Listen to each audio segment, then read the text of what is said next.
وأنت تجعل الحزن إذا شئت سهلا. Brothers and sisters in Islam, Assalamu alaikum wa rahmatullahi wa barakatuh. You've all heard the brother just mentioned that there's a prisoner called or referred to as 650. But it's important, I think, for people to recognize how we even learnt the existence of prisoner 650. And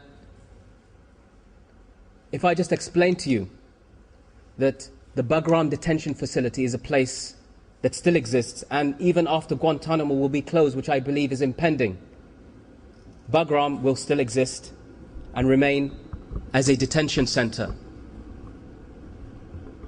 In 2005, the same year that I was released from Guantanamo, 4 people escaped from Bagram. 4 Muslim men, 1 an Iraqi, 1 a Kuwaiti, 1 a Saudi, and another a Syrian, escaped from Bagram. And they escaped in a way that only Allah subhanahu wa ta'ala knows. Because during the time when I was there, I saw somebody try to escape and he was killed. In front of my eyes, he was killed. And the brothers, when they escaped, they didn't return to try to go back home.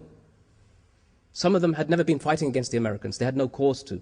They were there living as muhajirin, as migrants, running away from oppression in their own lands. But now, they joined the insurgency. And they were quite open about it. And they said, we will fight against the Americans for what they've done to people in this country. Whereas before they weren't too committed to that issue. So they didn't escape from Bagram in order that they could return home. They escaped from Bagram in order that they could join the fight. And one of the things that they did, one of the reasons why they joined the fight or rejoined the fight, was because of what they saw happen inside the Bagram detention facility. They saw, amongst many other things, amongst the tortures that were taking place against the men, that it was terrible, let alone what happened to prisoner 650. And it was these men who first ever brought about into the public conscience the existence of this sister, who is not Afia Siddiqui, and whose name still we don't know for sure,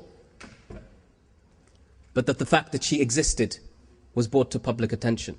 And the way they did this, despite all of the evident fear of fugitives wanted by the world's most powerful military machine, doing interviews with Al Arabiya television channel, explaining in detail how they escaped and the manner of their escape and what they witnessed whilst they were held in Bagram. And one of the things that they said was that they heard the screams of a woman daily. The screams of a Muslim woman daily being abused by American soldiers, some of whom were perverted. The same screams or similar screams I used to hear when I was in Bagram, of a woman being abused. And I don't know to this day if it's the same woman, if she was the same woman, whether it was 650, whether it was somebody else.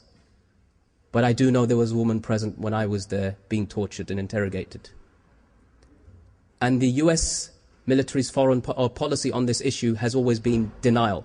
They have always said that there was no female prisoner in detention in Bagram or anywhere else, as if they wish us to believe that they have no detention policy for females, which is bizarre, considering we know that hundreds of females have been detained, at least in Iraq, and I'm confident that they would have a detention process for females also in Afghanistan, which is the hottest war zone that exists in the world right now.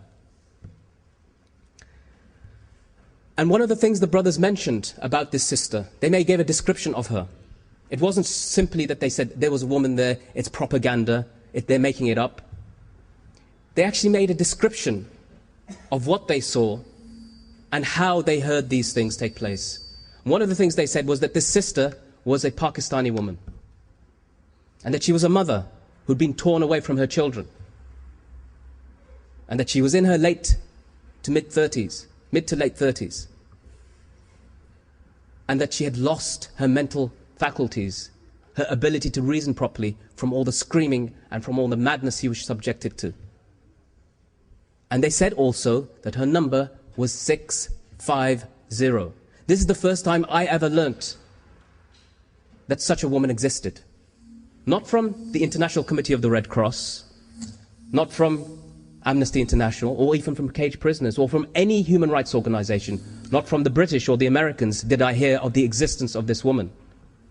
I didn't hear it from anybody other than these 4 fugitives, captives, mujahideen, asra,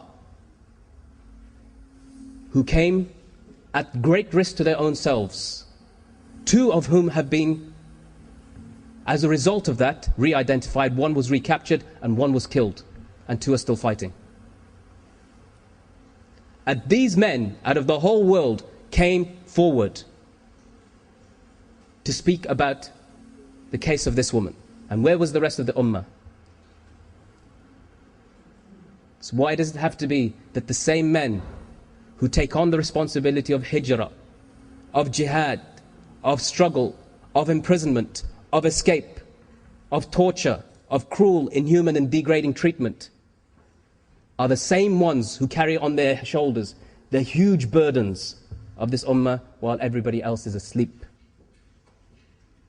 Why is it the same people every time? The same people. What does Allah subhanahu wa ta'ala say about them? من المؤمنين رجال صدقوا ما عهد الله عليه فمنهم من قضى نحبه ومنهم من ينتظر وما بدلوا تبديلا. These men aren't terrorists.